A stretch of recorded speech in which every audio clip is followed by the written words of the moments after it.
دیدار کرنا چاہے وہ شمائل ترمذی کے ان حلیوں کو پڑھے اور پھر سو جائے، ایک دن حضور کا دیدار اسے ضرور ہے۔ سیاہ بال حضور کی 63 سالہ عمر میں بھی حضور کے بال سب سیاہ رہے، اور لجپال کی داڑھی اور سر کے بالوں میں صرف 17 بال سفید تھے، تو بال بھی کسی کی گنتا ہے۔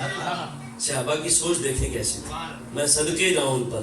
ایسا سرور کائنات علیہ السلام کی زلفیں آپ کے صحابہ نے بتائیں کہ حضور کی زلفیں کبھی آدھے کان کی لو تک رہیں، کبھی پورے کان تک آ گئیں، اور کبھی حضور کی زلفیں ایسی رہیں کہ صرف کندھوں سے مسک کرتی تھیں، کندھوں سے نیچے نہیں جاتی تھی۔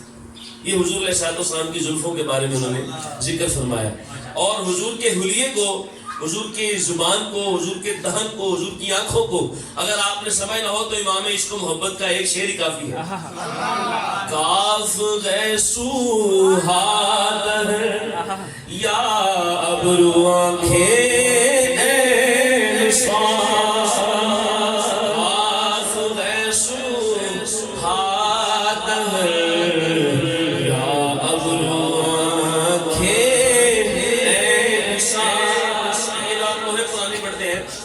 قرآن میں کاف ہا یا عین صاد لکھا ہوتا ہے، کاف ہا یا عین صاد، اس کا معنی اللہ اور اس کا رسول جانتا ہے، لیکن محبت والوں نے اپنا معنی کریٹ کیا ہے اپنے تخیل میں اور اپنے خیال میں کہ رب نے اپنے حبیب سے جو فرمایا ہوگا کاف ہا یا عین صاد۔ اعلیٰ حضرت کہتے ہیں مجھے تو لگتا ہے کہ جبریل آ کر بتاتے ہوں گے حضور کاف آپ کے گیسوں کی قسم، ہاں حضور آپ کے دہن کی قسم، یا حضور آپ کے ابرو کی قسم، عین صاد حضور آپ کی آنکھوں کی قسم۔ کاف غیسو، کاف کاف یہ غور کیجئے، کاف کاف غیسو آدم یا ابرو آنکھیں عین صاد، کاف ہا یا عین صاد، کا ہے چہرہ نور کا، کاف ہا یا عین صاد، کا ہے چہرہ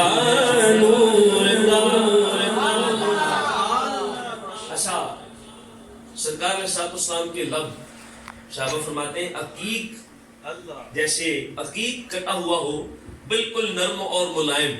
حضور علیہ السلام کے ہونٹوں پر ہلکی ہلکی سرخی رہا کرتی تھی، عورتوں کو سرخی لگا کر حسن کرنا پڑتا ہے، رب نے اپنے حبیب کے ہونٹوں میں رکھی ہی سرخی تھی، حسن مائل بنایا تھا۔ اعلیٰ حضرت نے کہتے ہیں پتلی پتلی گلے قدس کی پتیاں، ان لبوں کی نزاکت پہ لاکھوں سلام۔ ایسا ہماری آنکھیں، اس میں پلاہٹ ہوتی ہے، پلاہٹ، یہ جو ہماری سفیدی ہے اس میں ہلکا ہلکا پیلا پان آ جاتا ہے، لیکن حضور کی آنکھیں صحابہ فرماتے ہیں جو سفیدی تھی وہ ڈاڑھی سفیدی تھی، جو سیاہی تھی وہ ڈاڑھی سیاہی تھی۔ اس پر حسن کا تماشا یہ تھا، سیاہی سر سفید اور ساری سیاہی اور سفیدی مکمل سفیدی، اس سیاہی اور سفیدی میں صرف آپ تخیل کریں کہ یہ ایک سفید رنگ ہو، اس پر ہلکا سا کالا سا نقطہ لگا دیا جائے اور اس پر ہلکی سی سرخ لائن لگا دی جائے، تو آپ حسن کا تصور کیجئے صحابہ نے کہاں تک غور کیا ہے آقا لجپال کی اداؤں کو، سفیدی پوری سفیدی، سیاہی پوری سیاہی، اور غم امت میں جاگ جا کر میرے نبی کی آنکھوں میں سرخ ڈورے بھی رہا کرتے تھے، آقا کی آنکھوں میں سرخ ڈورے رہا کرتے تھے، سرخ ڈورے یعنی سرخی ہلکی ہلکی حضور کی آنکھوں میں موجود رہتی تھی، غم امت میں جاگ جاگ کر۔ اللہ اکبر کبیرہ۔ تو حضور علیہ السلام کی آنکھیں صحابہ فرماتے ہیں خواتین کو حسن پیدا کرنے کے لیے پلکیں بڑھانی پڑتی ہیں، میرے لجپال کی پلکیں اللہ نے خود ہی بڑھائی تھی، پلکیں بڑی ہوئی تھی۔ ابرو، یہ جو آئی برو ہیں جنہیں امبر بٹے کہتے ہیں، بویں، یہ جو ابرو ہیں اس کے بارے میں صحابہ فرماتے ہیں دور سے دیکھو تو لگتا تھا آپس میں ملی ہوئی ہے، دور سے دیکھو تو حضور کی ابرو لگتی تھی جیسے آپس میں ملی ہوئی ہے، اور گھنی تھی، اور یوں تھا جیسے قوس بنی ہو، قوس بنی ہو، جیسے کمانی ٹیڑھی ہوئی ہوتی، ایسے حضور کی ابرو، ایسے کمال کی ابرو قوس بنی ہوئی تھی۔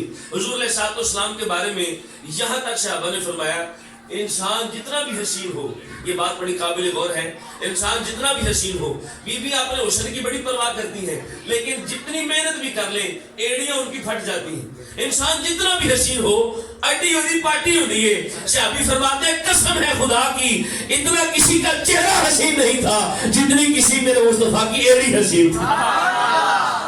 اتنا تو کسی کا چہرہ بھی حسین نہ ہوگا جتنی لجپال کی ایڑی حسین تھی. ایک ہی ٹھوکر سے احد کا زلزلہ جاتا رہا.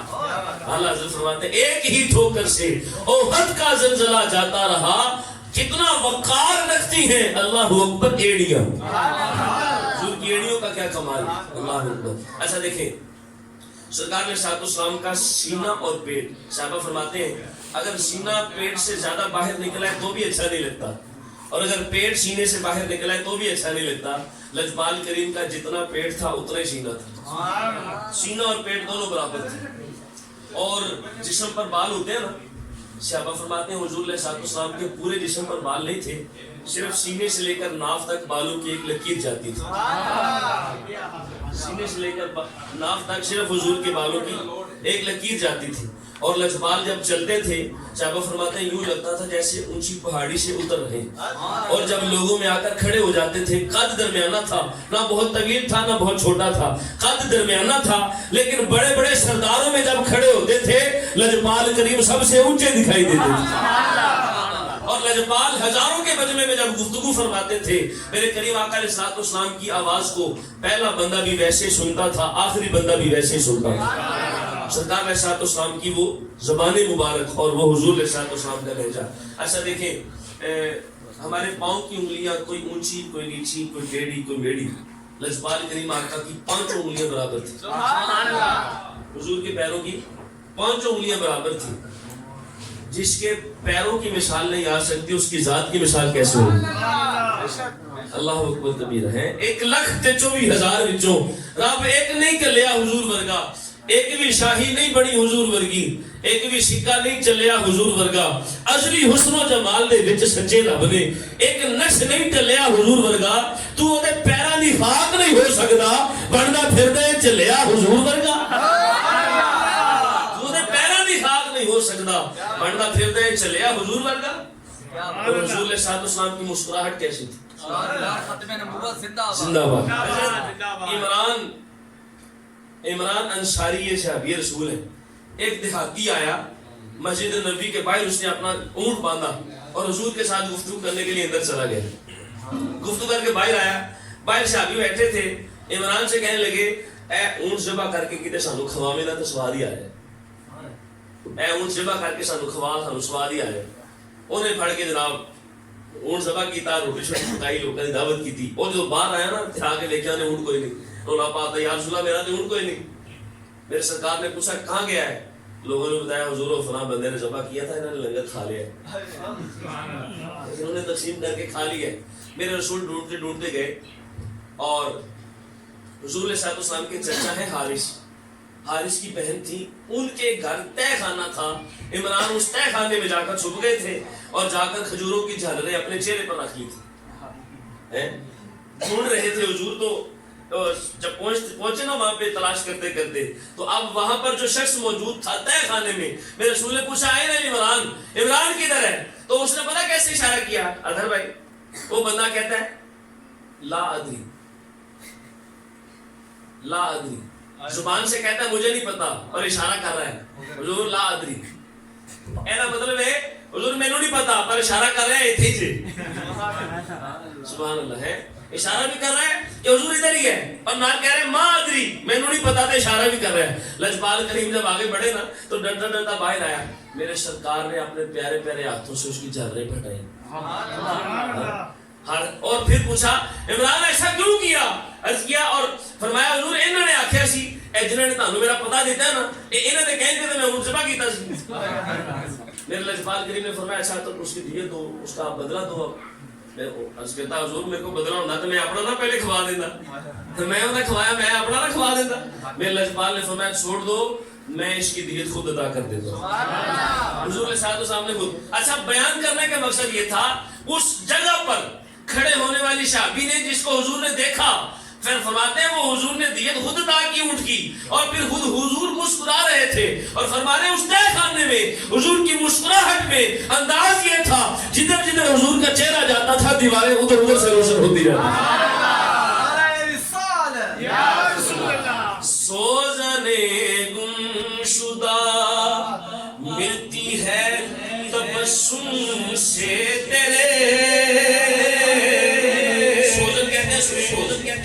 حسن رضا اعلیٰ حضرت کے صاحب بھائی جو ہیں ان کا کلام اعلیٰ حضرت سنا کرتے تھے. فرماتے ہیں سوزنے گمشدہ ملتی ہے تبسم سے تیرے، رات کو صبح بلاتا ہے اجالا تیرا، رات کو صبح بلاتا ہے اجالا تیرا.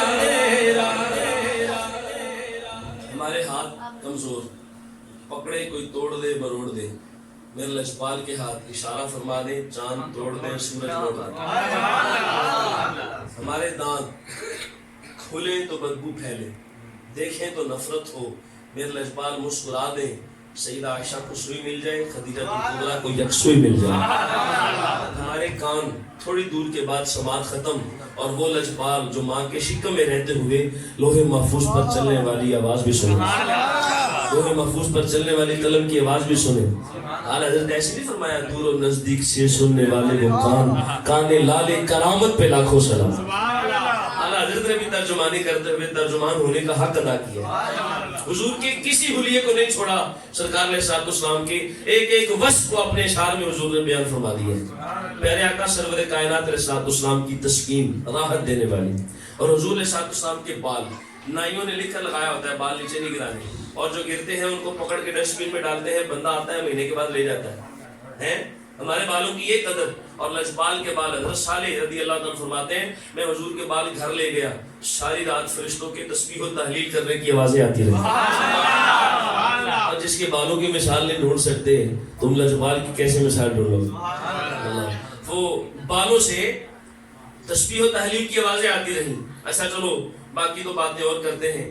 بخاری اور مسلم کی متفق علیہ حدیث ہے، حضور علیہ السلام نے وضو فرمایا، کلی فرمائی، صحابہ نے میرے لجپال کے لاب کو اپنے ہاتھوں میں لیا. اے جڑا کہنا نا حضور ساڈے ورگے انہوں کہے اپنا تھک پا کے اپنی ماں نو، اپنے بچیاں نو، اپنی بیوی نو کہہ کے اینو چٹ، انہوں نے کولا تیرے منہ تے نہ مارے تے گل کرے. اور میرے لجپال کا تھوک صحابہ ہاتھ پہ لیتے ہیں، اس کو ہاتھوں پہ مل کے اپنے چہرے پہ ملتے ہیں. اور ایسا واقعہ بھی امام بخاری نے لکھ دیا ہے، میں کہ ہاتھ ادھر باندھو یا ادھر باندھو ہمیں کوئی اعتراض نہیں، پر عقیدہ وہ رکھو جو امام بخاری کا عقیدہ تھا، اس کو وہ رکھو جو امام شافعی کا عقیدہ تھا. آمین اونچی کہو یا نیچی ہمیں کوئی اعتراض نہیں. شافعی کرتے تھے، مالکی کرتے تھے، حنبلی کرتے تھے، پر عقیدہ وہی رکھو جو امام شافعی نے دیا ہے، عقیدہ وہی رکھو جو امام حنبل کا ہے، اور عقیدہ وہ رکھو جو امام بخاری لکھ کر گئے. میٹھا میٹھا آپ پہ کوڑا کوڑا تھو ان سے نماز تم نے لے لی تو بخاری سے عقیدہ کس نے لینا تھا؟ رفع یدین تم نے بخاری سے لے لیا تو عقیدہ کس سے لینا تھا؟ ماں بخاری لکھتے ہیں جس کو تھوک ملا سبحان اللہ اس نے تو ہاتھوں پہ مل کے مل لیا، اور جس کو تھوک نہ ملا وہ صحابی کے ہاتھ پکڑ کے کہتا تھا اس ہاتھ پہ حضور کا تھوک لگ گیا ہے یار ہن مینوں تے نہیں ملیا، چل مینوں اپنے ہاتھ نال ہاتھ ہی کسا کے مل لین دے. متفق علیہ حدیث ہے. فرماتے جس کو تھوک ملا اس نے تو مل لیا، اور جسے نہ ملا وہ ان کو جن کو ملا تھا ان کے ہاتھوں پہ ہاتھ مش کر کے کہتا تھا یار ایتھے سرکار دا لاب لگ گیا ہن مینوں لا کے اپنے چہرے نو مل لین. اوکاشا سے آگئی ہیں حضور کے 4 بیویاں تھیں آپ کی، 4 بیویاں. ایران جرمن سے بڑی بڑی دور سے، جرمن نہیں اس وقت جو علاقے تھے روم کے، وہاں سے خوشبوئیں منگوا کر استعمال کرتی تھی. ہر عورت کی خواہش ہوتی ہے کہ شوہر میری طرف مائل ہو. 4 بیویاں تھیں اور بڑی بڑی اعلیٰ قسم کی خوشبو لگاتی تھی، اور اس مقصد کے لیے لگاتی تھیں کہ ہمارا شوہر ہماری طرف مائل ہو. چاروں کے درمیان جب آ کر آپ تشریف رکھتے تھے تو خوشبو آپ کی بڑھ جاتی تھی. ایک دن چاروں بیویاں پوچھنے لگیں ہم اتنی اعلیٰ خوشبوئیں لگاتے ہیں، آپ کو کبھی اتر لگاتے بھی نہیں دیکھا، لیکن جب آپ آتے ہیں تو آپ کی خوشبو ہم سے بڑھ جاتی. فرمایا میں نے کبھی خوشبو نہیں لگائی، میرے جسم پر پھوڑے نکلے تھے، میں مدینے کے طبیب کے پاس گیا تھا. لجپال نے اپنا لاب میری پشت پر لگایا تھا، جس دن سے وہ لاب میری پشت پر آیا ہے میرے جسم سے خوشبو نہیں جاتی. وہ حضور کے لاب مبارک کی بات کر رہا ہوں نا، سرکار علیہ السلام کا لاب. حضور علیہ السلام کے لاب کے بارے میں بھی دیکھو صحابہ نے لکھ دیا ایسا لاب تو لاب ہے. ہمارا خون نکلا ہے نا تو وضو ٹوٹ جاتا ہے، خون نکلا ہے تو وضو ٹوٹ جاتا ہے. مالک ابن سنان حضور کے صحابی ہیں،